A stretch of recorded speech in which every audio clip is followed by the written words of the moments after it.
मुंबईहून देवरुखला अंत्ययात्रेसाठी जात असलेल्या प्रवाशांची कार जगबुडी नदीच्या पुलावरून थेट 100 फूट खोल नदीपात्रात कोसळली।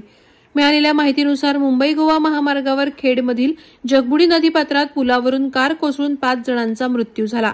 मुंबईतील मीरा रोड येथून देवरुखच्या दिशेने निघालेल्या कुटुंबियांचा या घटनेत दुर्दैवी अंत झाला। धक्कादायक आणि तेवढीच दुःखद गोष्ट म्हणजे अपघातग्रस्त कारमधील नागरिक हे नातेवाईकांच्या अंत्यविधीसाठीच देवरुखला जात होते, मात्र त्यांनाही वाटेत मृत्यूनं गाठलं।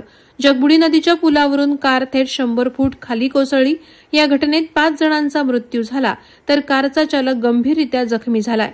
त्याला तातडीनं नजीकच्या रुग्णालयात दाखल करण्यात आलं असून त्याच्यावर सध्या उपचार सुरू आहेत। नदीपात्रात कार कोसळल्याची माहिती मिळताच अनेकांनी जगबुडी नदी पुलाकडे धाव घेतली। या भीषण अपघातात एकाच कुटुंबातील 5 जणांनी जीव गमावल्यामुळे हळहळ व्यक्त होत आहे। मुंबई गोवा महामार्गावर खेडजवळ सोमवारी 19 मेच्या पहाटे हा भयानक अपघात झालाय। पोलिसांच्या सांगण्यानुसार अपघातातील मृत हे मीरा रोडचे रहिवासी असून ते अंत्यविधीसाठी देवरुखच्या दिशेने जात होते, मात्र कारचा वेग जास्त असल्याने चालकाचं गाडीवरील नियंत्रण सुटलं आणि ही कार थेट जगबुडी नदीच्या पात्रात 100 ते 150 फूट खाली कोसळली। हा अपघात एवढा भीषण होता की कारचा अक्षरशः चेंदामेंदा झाला।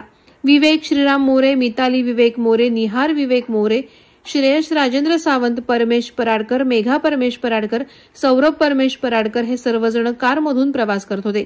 मिताली मोरे यांच्या वडिलांचं निधन झालं होतं। वडिलांच्या अंत्यसंस्कारासाठी त्या आपले कुटुंबीय आणि नातेवाईकांसोबत माहेरी जात होत्या। या अपघातामध्ये मेघा पराडकर, सौरभ पराडकर, मिताली मोरे, निहार मोरे, श्रेयस सावंत या 5 जणांचा मृत्यू झाला। पराडकर कुटुंब नालासोपारा येथे राहत होतं तर मोरे कुटुंबीय मीरा भाईंदरमध्ये राहत होतं। अपघाताची माहिती मिळताच स्थानिक नागरिक आणि पोलिसांनी घटनास्थळी धाव घेतली आणि बचाव कार्य तातडीनं सुरू केलं। ही कार क्रेनच्या सहाय्यानं वर उचलण्यात आली, मात्र तोपर्यंत खूप उशीर झाला होता। या अपघातामुळे महामार्गावरील वाहतूक काही काळ विस्कळीत झाली होती। वादळवारा लाईव्हसाठी न्यूज ब्युरो, रत्नागिरी।